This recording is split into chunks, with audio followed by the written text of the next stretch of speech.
And I'm Deidre Johnson. This week, teachers in the Salem-Keizer School District are voting on whether or not to strike. Thomas Schultz joins us from the district headquarters. Thousands of nurses are out on the picket lines at 6 hospitals. It's day 1 of the strike that will last 3 days. A man is in custody after what Clark County Sheriff deputies are calling a murder plot against his wife. Transportation Security Administration will no longer accept a standard Oregon driver's license. David Ranella says it's a miracle he's here today. Just last fall, he was hospitalized after a carjacking and an attack outside his business. Then doctors told him he had cancer, and he's been fighting it ever since. Well, the suspect who's accused of driving through a barricade during the Shamrock Run this weekend was expected to make his first court appearance. Portland will not reopen in time for the upcoming school year after it was severely damaged in January's ice storm. The Vietnam Veterans of Oregon Memorial is considered to be a living memorial. The hope is that it brings healing and peace to everyone on this Memorial Day and for many days to come. Deputy Armstrong responded to the call last month and knew right away the dog needed a forever home. Well, taking a live look outside, the sun is up and we're looking forward to another warm day. Let's turn to Daisy Caballero for a quick look at our Sunday forecast. Hey, Daisy. Hey, Deidre. Good morning. All right. Thanks so much, Daisy. We're tracking a developing story in northeast Portland. Police are investigating a shooting at Broughton Beach near PDX. Officers arrived to find 2 men dead. Detectives say the suspect or suspects left the scene before officers were called. No one has been arrested. If you have any information on the shooting, call police.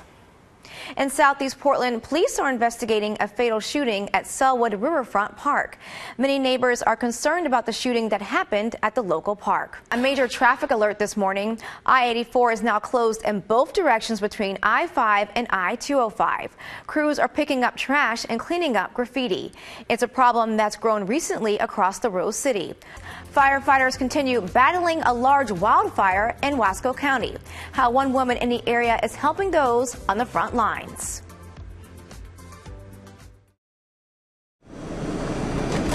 David Ranella isn't taking for granted he's here today. I've been gone for 4 months. I had to go down to the Mayo Clinic.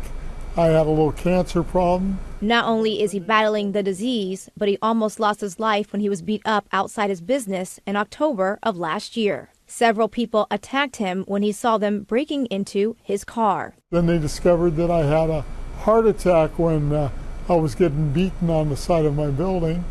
And it's a big deal because it's my first day back. Is the driver still there? Now, after going through all that, he's celebrating the 110th anniversary of Ranella Produce.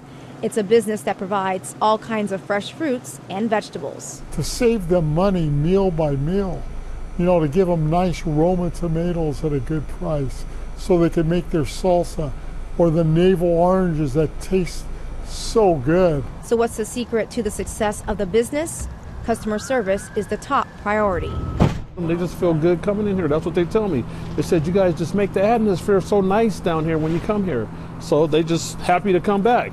And like I said, we always find good deals, so the prices are just great. For David Ranella, he's thankful to enjoy another day of a business he loves so much.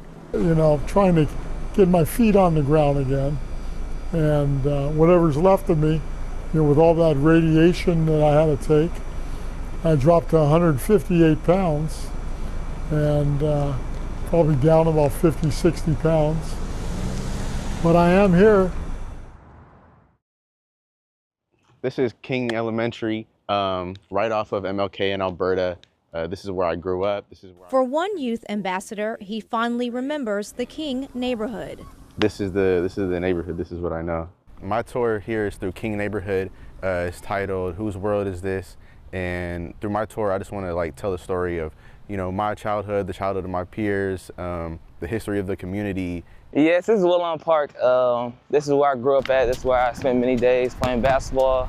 This is one of the stops from our tour, Hidden Truths. And for another ambassador, he recalls walking through the Woodlawn neighborhood. A tour around my neighborhood, Woodlawn Elementary School, and just the neighborhood I grew around. I'm taking you the path that I took when I walked to school, and just showing you the stuff I had seen, especially just gentrification. I went to middle school 2 blocks from here. We went to middle school across the street. They're both youth ambassadors for the Word is Bond nonprofit. St. Andrews to Salve is a mile. That's 15 minutes. They say the King and Woodlawn neighborhoods have changed over the years. I think it's important for people to understand how the neighborhood has shifted over the years, whether for some people that may be good, for some people that may be bad.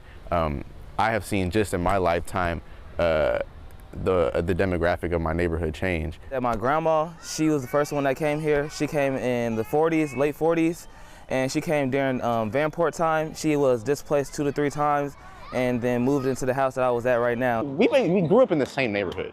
That's why they're leading walking tours of the neighborhoods on June 19th.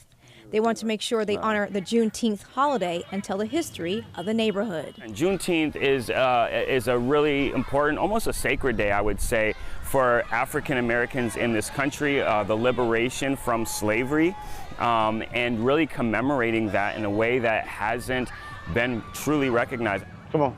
The walking tours are part of the In My Shoes storytelling series and include original poetry and music. It's told by the perspective of the Black youth.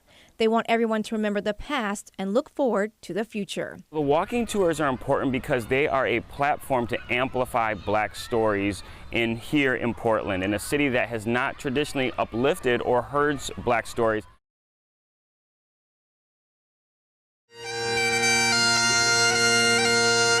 It's an emotional day for Charity Crichton and her father, Stefan. Part of him never did come home, but he has been able to unpack those memories and start talking about it, which is really important for healing. Stefan served in Vietnam during 1968 and 1969 in the Artillery Division, with the memories of those lost still on their minds. We go to these places and he sees the shadows of those who were there, and if we can remember them, we keep them alive. Vern E. Lochner, John E. Wallace. Charity and her father are at the Memorial Day ceremony by the Vietnam Veterans of Oregon Memorial Fund. The ceremony at Washington Park recognizes the Oregon military members who served and those who lost their lives or are still missing in action. It's important because it honors those Oregonians, the 808 and the 20 still missing, and the 57,000 additional that served in Vietnam during that era. For many, the memories of Vietnam and those that didn't come back are still very raw. I was a platoon leader with India Company 3rd Battalion, 7th Marines. Never thought I'd survive. Couldn't see how it was going to happen. Never really had a big connection with what I was going to do when I was going to come home because I didn't think I was going home. And say on a day like Memorial Day, the Vietnam Veterans of Oregon Memorial is a place of healing. This is the best memorial, without a doubt, in the entire country because it is literally a place of healing. All you have to do is come up here, shut up, and let it work on you. And to never forget those that made the ultimate sacrifice. Being the daughter of a Vietnam veteran, I know freedom isn't free, and it was paid for with a price.